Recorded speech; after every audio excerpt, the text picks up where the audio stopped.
Hey guys, Mark Holmes here, and as always, thank you guys for watching, commenting, subscribing, and being part of the Joe Boo Sports Report. Without you guys, man, this literally does not work. I'm actually getting set up for our live stream that we'll be doing today. In about, less than an hour, we're going to be starting because we're going to be following Philly 500 um, during the game, and hopefully we'll have a little bit of fun. Hang on for one second, I can grab my other mouse from over here. This is literally like a cockpit.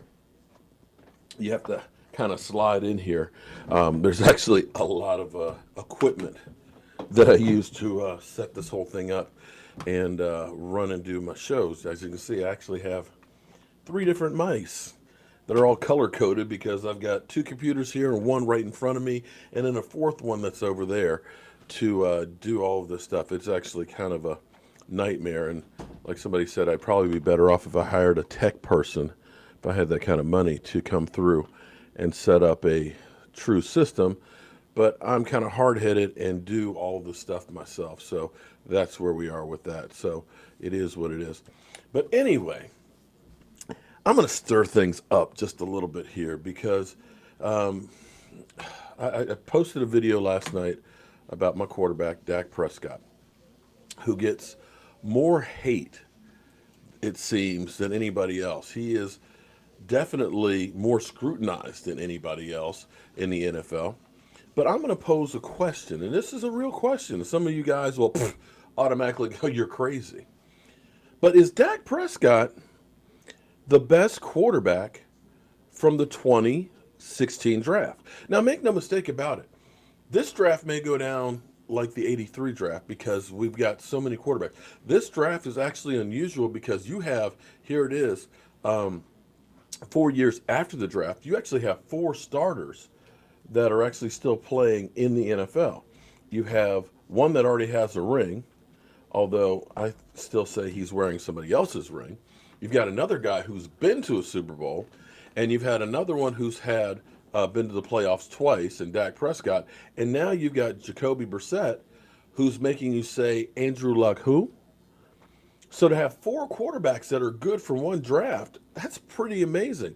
You know, you think back to when Russell Wilson was drafted. Russell Wilson is really the only quarterback there that's, well, Kirk Cousins was there too, are the only two quarterbacks from that draft that are still really playing and doing anything of note.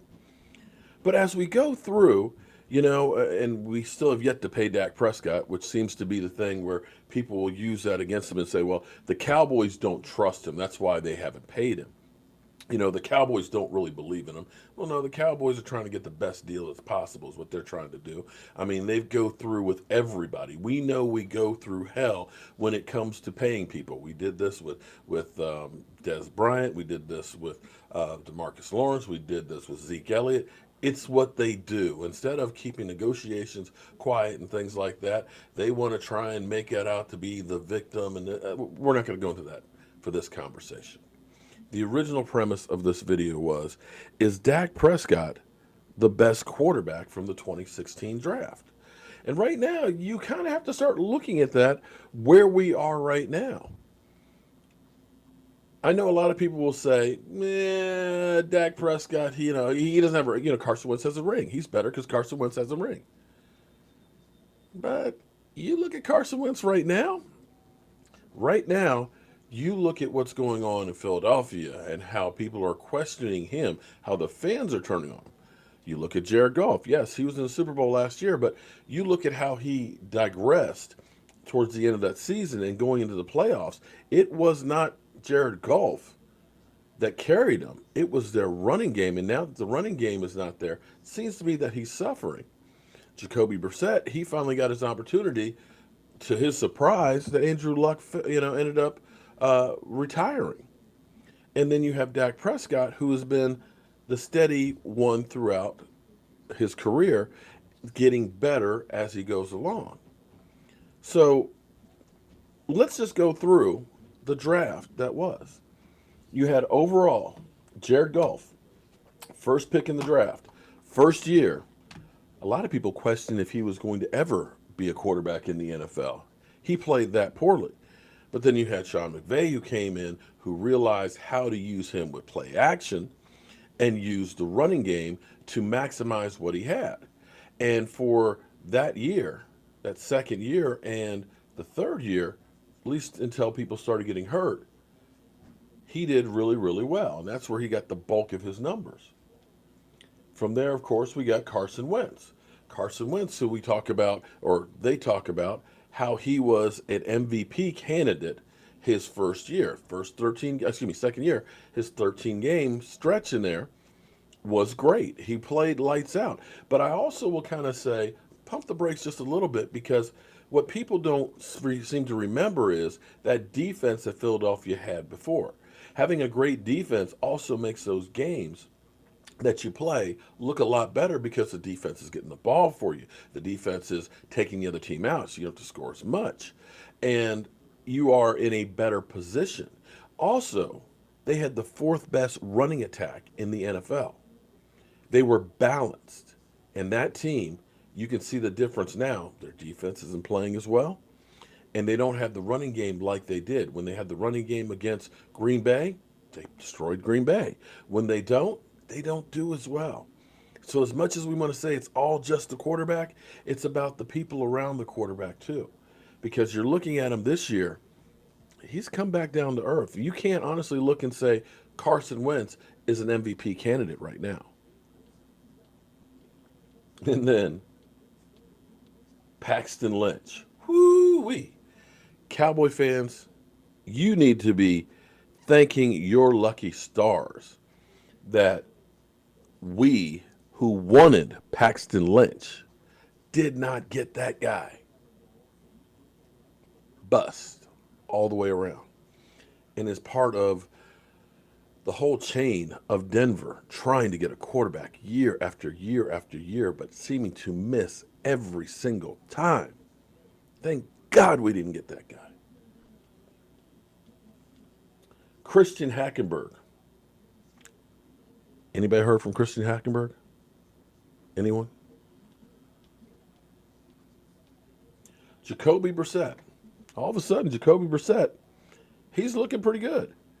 He's not, as much as they say Dak Prescott is a game manager, I will say that Jacoby Brissett is a game manager with a good team.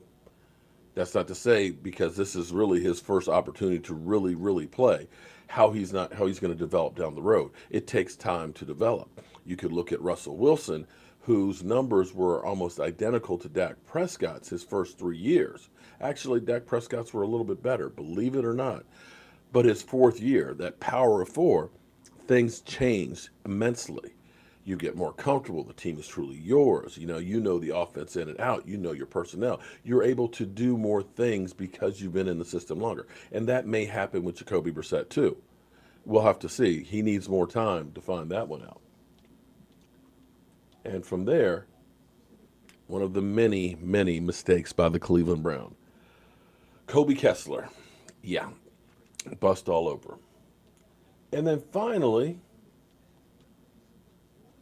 we have Connor Cook. Yeah. Bust all over him. And last on the list, Dak Prescott. Here's what I want to say. And I know the haters have already turned off. They're already going to say, you are just a Dak Prescott fan, that you're not really a Cowboy fan. I am a diehard Dallas Cowboy fan. I spent a boatload of money on the Dallas Cowboys long before Dak Prescott was ever there. Now, I wanted Dak Prescott. I did. Truly did. I bought a Dak Prescott jersey for my son for his birthday, which was in July. Mike Mosh turned around and was like, why are you buying a jersey for the third string quarterback? I said, because I believe in him.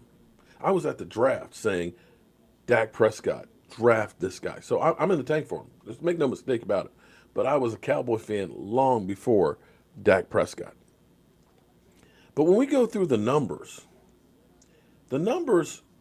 it's amazing, because you go down the list, Dak is killing these guys. Dak Prescott is 1 yard away from 13,000 yards already in his young career. Jared Goff, 11,576. 1,400 plus yards behind him. Carson Wentz, 11,801, 1,200 yards behind him. Jacoby Brissett, well, he's got 48-88. So, he hasn't had an opportunity to play enough. So you can't really put him in the conversation yet. But touchdown passes. Here it is. Dak was 79. Jared Goff, surprisingly, 74. And I will tell you, a lot of his touchdown passes were screen passes to Ty Gurley. Don't take my word for it. Look it up. Just go look at his highlights. Carson Wentz leads with touchdown passes with 83. And Jacoby Brissett has 27, which is not bad for the little bit of time that he's played. You can see that definitely turning up. Interceptions-wise, Dak's got 32, Jared Goff's got 33, Carson Wentz has 32, and Jacoby Brissett has 10. Now, I will say this, and this is a double edge. Carson Wentz has the least amount of games than any of them, so he's thrown, percentage-wise, more touchdown passes than any of them, because he's thrown four more than Dak has in less games. But on the flip side of that, he's thrown the same amount of interceptions as Dak Prescott in 10 fewer games. So you have to look at that as well. Rushing touchdowns, not even close. For some reason, people don't want to count when a quarterback runs the football into the end zone. But Dak Prescott's got 21. So that brings us to 90 touchdowns that Dak Prescott has been responsible for. Jared Goff's got 6, Wentz has got 3, Jacoby Brissett's got 6. Finally, here we go. Completion percentage. Dak, 66.7. Goff, 62.1. 4.5% behind Dak Prescott. Carson Wentz, 63.4. 3.5 behind Dak Prescott. Jacoby Brissett, 60.8. 7% below. So my question is then, honestly, looking at how Dak Prescott he regressed the second year. We had a bad team and things like that, but he's continued to rise. There's never been a question of, even when they're losing, of the locker room being behind that guy.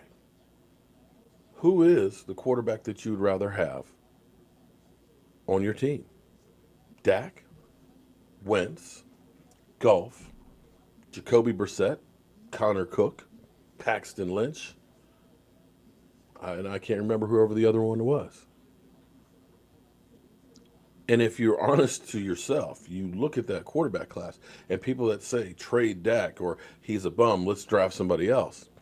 Understand, it's a crapshoot when you draft people.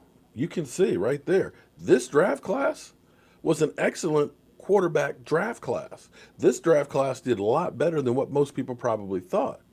And you're being told that next year is going to be a great quarterback draft class. But there's no guarantee that any of those guys are going to be great. We thought Marcus Mariota, Carson, and Jameis Winston, that's number 1 and number 2 quarterbacks. Right now, both those teams are looking at replacing them. So you have to wonder, do you take the bird that's in the hand, or are you going to go ahead and say, oh, we'll just draft somebody else and wait down the road? If you're true to yourself and true to the Dallas Cowboys, it's no contest. It's Dak. So we'll be live streaming in about a half an hour or so, watching my man, Philly 500, seeing how well his team does, see if he loses his mind. And hopefully I'll see you guys here. But we're going to have a little fun. So we can relax, take it easy, we can enjoy ourselves. I'm Mark Holmes, and as always, just bringing you the stats, the news, and the facts. I'll see you soon.